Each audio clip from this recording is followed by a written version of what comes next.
यदि दिया है कि अंतराल 0,2 में, इस अंतराल में 0,2 में x बराबर 1 पर यह वाला फलन उच्चतम मान प्राप्त करता है, तो a का मान ज्ञात करना है। x बराबर 1 पर यह वाला फलन उच्चतम मान प्राप्त कर रहा है, उच्चतम मान इसके बीच वाले किसी बिंदु पे आ रहा है, इसका मतलब वहां पर क्रांतिक बिंदु रहा होगा।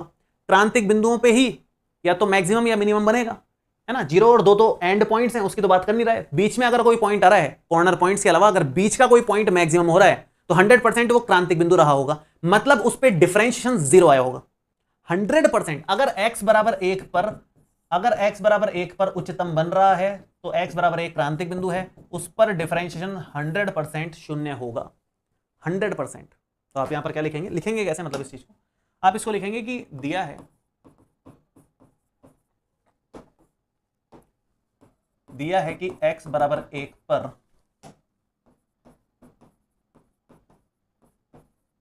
फलन का उच्चतम मान प्राप्त होता है, अतः x बराबर 1 क्रांतिक बिंदु भी है,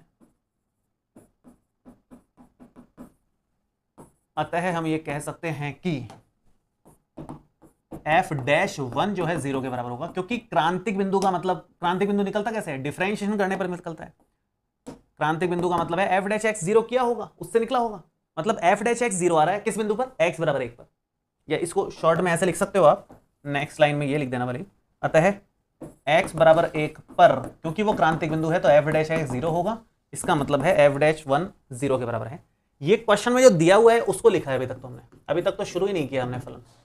आप फलन लिखोगे पहले, है ना, फलन आप लिख दो कि fx फलन जो है, फलन fx क्या दिया हुआ है हमारे को, वो दे रखा है x की घात 4 माइनस 62x की घात 2 और प्लस में ax है, प्लस में 9 भी है। करो डिफरेंशिएशन, f' आ जाएगा हमारे पास 4x की घात 3 माइनस 12 124x, इसका डबल 62 गुणा 2 124x प्लस में a यहाँ पर है, x का डिफरेंशियल 1 और 9 का 0 हो जाएगा। हम लोग यहाँ से f'1 निकाल लेते हैं, 1 रख दो x की जगह, 4 गुणा 1 की घात 3 माइनस 124 गुणा 1 और प्लस में a है ये, और यहाँ से f'1 का वैल्यू 0 है, ये बन जाएगा 4 माइनस 124 प्लस a है, that means 0 is equal to minus का 120 प्लस में a है, और यहाँ से a की वैल्यू आ जाएगी 120 के इक्वल। ये a का मान आ गया हमारे पास में।